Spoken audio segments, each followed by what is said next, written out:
మీరు ఎస్సీస్ కదా, ఎస్సీలు అంటే ఇదివరకు ఇల్లు కట్టుకోవాలంటే చంద్రబాబు నాయుడు గారి టైంలో అదనంగా 50,000 ఇచ్చేవాళ్ళం ఎస్సీలు ఇల్లు కట్టుకోవడానికి. ఇప్పుడు బీసీ, ఇప్పుడు ఇద్దరు బీసీ ఇద్దరు 1,50,000, ఇద్దరు ఓసీ 1,50,000, కానీ ఎస్సీకి 2 లక్షల రూపాయలు ఇచ్చేవాళ్ళం. ఇవాళ ఈ ప్రభుత్వంలో అదనంగా ఇచ్చి 50,000 రద్దు చేసేసారు.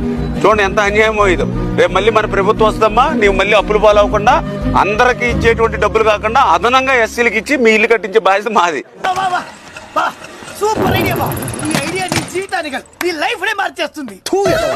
అమ్మా మర్చిపోకుండా దళితులు, ఎందుకంటే ఆయన జగన్మోహన్ రెడ్డి గారు దళితులను ఓట్లు ఉపయోగించుకుంటాడు తప్ప ఇంకా మీకు వార్ చేసి వెళ్దామని.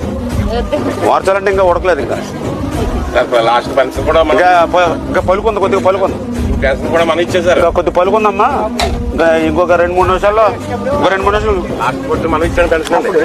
ఈసారి పింఛన్ మళ్ళీ 3,000 4,000 రూపాయలు చేసి మళ్ళీ మన ఇంటికి పట్టుకొచ్చేస్తాం అమ్మా.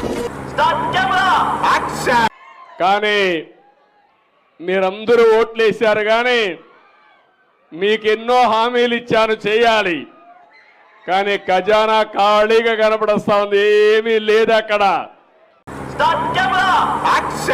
శాఖ మినిస్టర్ కొల్లి రవీంద్ర గారికి మా యొక్క విన్నపం ఏంటంటే, మీరు ఇసుకలు ఫ్రీ ఇసుక అని చెప్పి ఇప్పుడు దీన్ని వచ్చి మీరు డబ్బులు తెగుతారు. ఇది కరెక్ట్ కాదండి. దీన్ని మటుకు మీరు ఖండించి ఈ ఫ్రీ ఇసుక కాకుండా టన్నుకి జగన్మోహన్ రెడ్డి 450 రూపాయలు తెంగుతున్నాడు అన్నారు, కానీ మీరు 1,076 రూపాయలు తెంగుతున్నారు మనం తీసుకొస్తున్నాం. ఇక్కడ ఈవీఎంలు ప్రపంచంలో ఎవరు వాడరు. ఎందుకు వాడరంటే ఆటోమేటిక్ గా మ్యానిపులేట్ చేయడానికి అవకాశాలు ఉన్న ఈవీఎంలు. ఇట్ ఇస్ చిప్ను గానీ ఎవరైతే డిజైన్ చేశాడో, ఎవరైతే దాన్ని మ్యానుఫ్యాక్చర్ చేశాడో వాడు అనుకుంటే దాన్ని కమాండ్ చేసే అవకాశం ఉంది. రెండోది ఇన్స్క్రిప్షన్ చేసామన్నా కూడా దాని ఇన్క్రిప్షన్ మళ్ళా డీకోడింగ్ చేసే అవకాశం కూడా ఉంది. కాబట్టి ప్రజాస్వామ్యం కొంతమంది చేతల్లో ఎందుకు పెట్టాలి?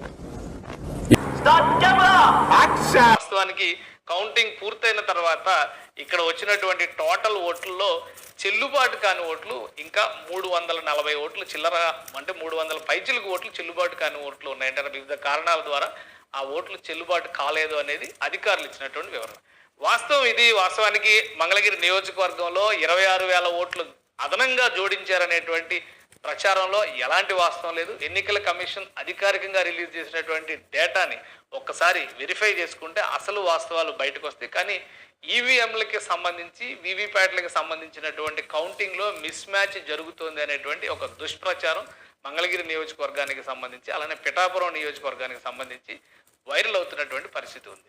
కానీ వాస్తవాలు అందుకు భిన్నంగా ఉన్నాయి. ఇది గమనించాలి. అందుకనే ఈ వీడియో అందిస్తాను. మన ఊరు పారంబోకుల్లో నెంబర్ 1 పారంబోకురా నువ్వు.